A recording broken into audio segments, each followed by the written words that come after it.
اعوذ باللہ من الشیطان الرجیم، بسم اللہ الرحمن الرحیم۔ السلام علیکم ناظرین، امید ہے آپ خیریت سے ہوں گے۔ آج چھٹی کا دن، اتوار، لوگ گھروں پہ موج میلہ اور اخبارات اور رسائل کا مطالعہ بھی ہوتا ہے، اس لیے آج میں دو اخبارات آپ کے سامنے رکھوں گا اور ان میں تین چار جو ایسی خاص خبریں ہیں،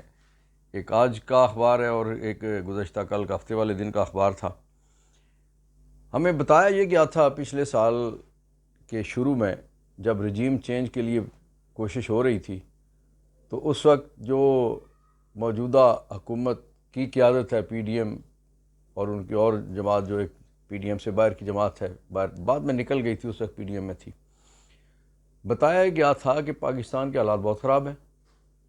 پاکستان کی سرحدوں کے حالات بہت خراب ہیں، سیکورٹی کے حالات بہت خراب ہیں، مہنگائی بہت زیادہ ہو گئی ہے اور پاکستان بیرونی سطح پہ بالکل اکلوتا ہو گیا ہے، کسی ملک کے ساتھ تعلق نہیں رہے، اور مہنگائی جو ہے وہ لوگوں کی پہنچ سے باہر ہے، اور آٹے میں 10 کلو کا اضافہ ہو رہا ہے، اور پیٹرول جو ہے وہ بھی بہت مہنگا ہے، اگرچہ وہ 150 لیٹر پہ تھا، اور بجلی بہت مہنگی ہے، سوئی گیس بھی مہنگی ہے، ایل این جی بھی مہنگی ہے، سی این جی بھی مہنگی ہے، یہ سارا کچھ اس وقت ہمیں بتایا جا رہا تھا، اور کہ جی ہم نے ریاست کو بچانا ہے، ہم نے سیاست کو قربان کرنا ہے، اور اس لیے رجیم چینج آپریشن ہوا، اور اس کے نتیجے میں عمران خان صاحب کی حکومت کو چلتا کیا گیا اور 13-14 جماعتی حکومت آ گئی۔ آج کا جو اخبار ہے اس کی شہ سرخی میں آپ کے سامنے رکھتا ہوں، یہ ذرا دیکھیے گا۔ یہ اس کی شہ سرخی یہ ہے کہ عوام کو بجلی کا 7.5 یونٹ کا جھٹکا، بجلی 7.50 یونٹ مہنگی، آئی ایم ایف دباؤ پر اضافہ، سرکولیشن سمری کے ذریعے کابینہ سے ہنگامی منظوری، گیس بم گرانے کی بھی تیاری، ہر چیز کی قیمت بڑھے گی۔ اب یہ باقی تفصیل ہے کہ کتنے یونٹ ہوں تو کیا ہوگا۔ ناظرین، ابھی آج ہی کی تو بات ہے، کل کی بھی نہیں، کہ بجٹ جو آرام سے، نہ کوئی ممبران کی تعداد پوری تھی، نہ اپوزیشن نے کوئی بیچ میں حصہ لیا، نہ کچھ اس پہ کوئی ڈیبیٹ ہوئی، نہ کوئی اس پہ کوئی کسی بڑے جو پاکستان کے ادارے ہوتے ہیں، تجارتی ادارے، ان سے کوئی تجاویز لی گئیں، نہ اپوزیشن نے کوئی اعتراض کیا، ظاہر اپوزیشن تھی کوئی نہیں، راجہ ریاض صاحب صرف بیٹھے ہوئے تھے۔ وہ بجٹ جو ہے جس انداز سے پاس ہوا، پھر بجٹ میں ایک دفعہ چیزوں میں اضافہ، پھر دوسرا اضافہ، پھر تیسری دفعہ ٹیکسز کا اضافہ، پھر یعنی بجٹ پاس ہوتے ہوتے 2-3 مرحلوں میں اس میں مختلف اضافے ہوئے، اور اس کے بعد پھر منی بجٹ، اور اس کے بعد پھر آج راتوں رات یہ جو سرکولیشن والی سمری ہے، یہ جو بم گرا گئی ہے قوم کے اوپر، یہ ناقابل برداشت ہے۔ اس کی وجہ یہ ہے کہ 7.5 یونٹ سے مراد یہ ہے کہ جہاں کوئی بھی جو چیز، کوئی انڈسٹری، کوئی چھوٹے سے چھوٹا یونٹ، کوئی وہ زراعت ہو جائے، وہ صنعت ہو جائے، وہ یعنی کوئی بیکری ہو جائے، وہ کوئی کارخانہ کسی طرح کا بھی، ظاہر بجلی سے چلتا ہے، اور بجلی کے بل میں جب بے تحاشا اضافہ ہوگا تو پھر اس کا بوجھ آپ کی جیبوں پہ اور آپ کی کمر پہ کتنا ہوگا وہ آپ ہی جانتے ہیں۔ تو یہ ہمیں جو 1.25 سال پہلے، 1.5 سال پہلے رجیم چینج آپریشن ہوا، یہ اس کی برکتیں ہیں جو پاکستانیوں پہ نازل ہو رہی ہیں، جو کوئی اس وقت جو کہتے تھے کہ 5,000 علماء ہمارے پیچھے کھڑے ہیں، یہ ان کی برکتیں میں کہہ رہا ہوں۔ برکتیں کا لفظ اس لیے میں نے استعمال کیا ہے کہ یہ عوام کو اس وقت جو سزا دی جا رہی ہے کہ انہوں نے کیوں ان کو پچھلی دفعہ 2018 میں ووٹ نہیں دیا تھا۔ ناظرین، اسی اخبار میں ایک اور خبر ہے کہ وہ یہ دیکھیے گا، کہ میری اس سائیڈ پہ انگلی جو لیفٹ والی ہے، یہ خبر ہے، اس میں لکھا ہوا ہے کہ آئی ایم ایف کی شرائط پر عمل، 7 قومی ادارے فروخت کرنے کا فیصلہ۔ اب یہ 7 کون سے ادارے ہیں؟ اس میں آپ کا تیل اینڈ گیس کی سب سے بڑا جو ادارہ ہے OGDCL ہے، پاکستان پیٹرولیم ہے، نیشنل بینک آف پاکستان ہے، PDF ہے، ماڑی پیٹرولیم ہے، نیلم جیلم، اللہ اکبر، نیلم جیلم پروجیکٹ ہے۔ یہ وہ قومی ادارے ہیں کہ جو آپ کی ریڑھ کی ہڈی ہے. یعنی اس کا مطلب یہ ہے کہ صرف اسٹیٹ بینک، فوج، پولیس اور ایک آدھ کوئی ادارہ اور بچا ہے، باقی سارے کے سارے ادارے تباہ کر دیے گئے یا بیچ دیے گئے. اب یہ ایک اور خبر میں آپ کے سامنے رکھتا ہوں جو کل کے اخبار میں تھی کہ یہ میری رائٹ فنگر جو ہے یہ آپ کے سامنے ہے. میں اخبار کا نام لینے کی ضرورت نہیں ہے، قومی اخبار ہے، اور یہ خبریں جو ہیں ان اخبارات میں آپ دیکھ لیجئے گا. اس میں خبر یہ ہے کہ وزیر ہوا بازی کا کہنا ہے کہ پی آئی اے 1 یا 2 سال میں بند ہو سکتی ہے. ناظرین، اسٹیل مل کے ساتھ کیا ہوا، پی آئی اے کے ساتھ کیا ہوا، ریلوے کے ساتھ کیا ہوا، واپڈا کے ساتھ کیا ہو رہا ہے، او جی ڈی سی ایل کے ساتھ کیا ہو رہا ہے، یہ سارا کچھ پورے ریاست کے ساتھ کیا ہو رہا ہے. یہ قوم کو کس چیز کی سزا دی جا رہی ہے؟ یہ قوم کو اس چیز کی سزا دی جا رہی ہے کہ قوم نے انہیں ہمیشہ باریوں کے لیے ووٹ دیے. آج تیری باری، کل میری باری. اور ناظرین، اسی اخبار میں جو ایک خبر ہے کہ توشہ خانہ کیس، عمران کو کل حاضری یقینی بنانے کی ہدایت، استثناء کی درخواست پھر منظور. اب یہ صرف ایک دن کے استثناء کی درخواست تھی. ہفتے والے دن پیشی تھی، اتوار کو آج چھٹی ہے، سوموار کو پیش ہونا ہے، اور اس پہ اتنی مشکل سے یہ پیشی خان صاحب کو ملی.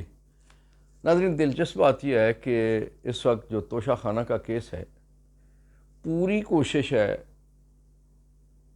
حکومت کی کہ عمران خان صاحب کو موجودہ جو سیٹ اپ ہے امپورٹڈ حکومت کے جانے سے پہلے ان کو کسی طرح سے سزا دلوا دی جائے ہمایوں دلاور صاحب سے. اور اسی لیے وہ روزانہ کی بنیاد پہ، ورنہ پاکستان میں کون سا مقدمہ، کون سی عدالت ہے کہ جس میں جو چلنے والے مقدمات ہیں وہ اس انداز سے چلے ہوں. یہاں تو ہم نے دیکھا کہ جب نیب نے مریم صاحبہ کو بلایا پیشی کے لیے نہیں بلکہ انکوائری کے لیے، تو وہ گاڑیوں میں پتھر بھر کے لے جائے گئے، اور پھر ایسا سلوک کیا گیا نیب کے ساتھ. پھر نیب کے حوالے سے یہی سرکاری لوگ، یہی جو آج وزیر بیٹھے ہوئے، یہ کہتے تھے کہ نیب اور پاکستان ایک ساتھ نہیں چل سکتا. اگر نیب رہا تو یہاں تجارت نہیں ہو سکتی، یہاں لوگ انویسٹمنٹ کے لیے نہیں آئیں گے، اور نیب کو چلانا ہے تو پاکستان نہیں چلے گا، پاکستان کو چلانا ہے تو نیب کو بند کرنا پڑے گا. لیکن آج قاسم کے ابو کو سیاست کے صفحہ ہستی سے مٹانے کے لیے اور اس کے لوگوں کو توڑنے کے لیے پھر نیب کو استعمال کیا جا رہا ہے، اور نیب کو وہی اختیارات جو اس کے پاس پہلے تھے اس سے زیادہ برے طرح کے اختیارات دے کے تو اس کو دانت مزید صرف مخالفین کو رگڑا لگانے کے لیے تگڑا کر دیا گیا ہے. باقی اسی اخبار کی جو خبر ہے اس میں وہ بھی خبر ہے کہ وزیر اعظم، ان کی بیویاں، ان کے بیٹے، خاندان باعزت بری ہو گئے. نیب ان کے خلاف کچھ ثابت کرنے میں ناکام رہا. نیب کیسے کچھ ثابت کر سکے گا؟ پچھلے جو چیئرمین تھے نیب کے وہ اسی لیے ریزائن کر کے بھاگ گئے تھے، تشریف لے گئے تھے کہ انہوں نے ان کی باتیں ماننے سے انکار کیا تھا، اور اب جن موصوف کو بٹھایا گیا ہے وہ سارا کچھ وہی کر رہے ہیں جو کچھ یہ کروانا چاہتے ہیں. یاد رکھنے والی بات ہے، یہ دہائی نہ 70 والی ہے، نہ 80 والی ہے، نہ 90 والی ہے. یہ 2023 ہے، یہ میڈیا کا دور ہے. آپ نے لوگوں کا چہرہ نہ دکھایا جائے، خبر نہ دی جائے. میڈیا پہ پابندی لگائی، اخبارات پہ پابندی لگائی، ٹیلی ویژن پہ پابندی لگائی. دلچسپ بات یہ ہے کہ لوگوں نے اخبارات پڑھنا بھی چھوڑ دیے اور ٹیلی ویژن دیکھنا بھی چھوڑ دیا، سوشل میڈیا پہ چلے گئے، اور دنیا بھر کے ریکارڈ ٹوٹے کہ 24 گھنٹے میں وہ بندہ کہ جس کو پابندی لگائے گی کہ میڈیا پہ چہرہ نہیں دکھایا جا سکتا، وہ ٹک ٹاک پہ آیا تو ملینز 24 گھنٹے میں دیکھنے والے اور اسے پسند کرنے والے آ گئے، اور وہ 3-4 دنوں میں وہ دنیا کے سارے ریکارڈ اس نے سوشل میڈیا کے توڑ دیے. کہنے کی بات یہ ہے کہ ریاست میری آپ کی اپنی ہے۔ اگر ہم نے اس ریاست کو بچانا ہے، اگر اس ریاست نے چلنا ہے، تو جو موجودہ جو انتظام ہے، جو انتظامیہ ہے، جو انتظامات ہیں، اس کے ساتھ ریاست نہیں چل سکتی، کسی طور نہیں چل سکتی۔ اگر ریاست کو چلانا ہے، نیتیں درست کرنی پڑیں گی، انتظامیہ درست کرنی پڑے گی، انتظامات درست کرنے پڑیں گے۔ آنے والا الیکشن، اس سے پہلے جو کچھ ہو رہا ہے وہ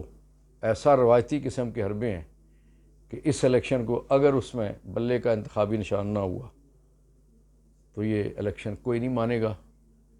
آپ کو پتہ ہے آئی ایم ایف نے پورے ٹل لگانے کے باوجود امریکہ سے بھی انہوں نے سفارشیں کروا لیں اور آرمی چیف صاحب کو بھی بیچ میں انوالو کر لیا، لیکن انہوں نے پیسے نہیں دیے تھے انٹل انلیس کے آئی ایم ایف کا وفد زمان پارک عمران خان صاحب کے پاس گیا، پھر خان صاحب نے یس کیا، اور دنیا پوری کو پتہ ہے کہ اس وقت کیا کیفیت ہے، اگر الیکشن ہوتے ہیں اور فیئر الیکشن ہوتے ہیں تو کون جیت رہا ہے۔ تو اسی لیے آئی ایم ایف ان کے پاس گیا تھا، ان سے گارنٹی لی، اور پھر جو ایک ارینجمنٹ ہوا کچھ مہینوں کا، 3 مہینے کا ٹوٹل،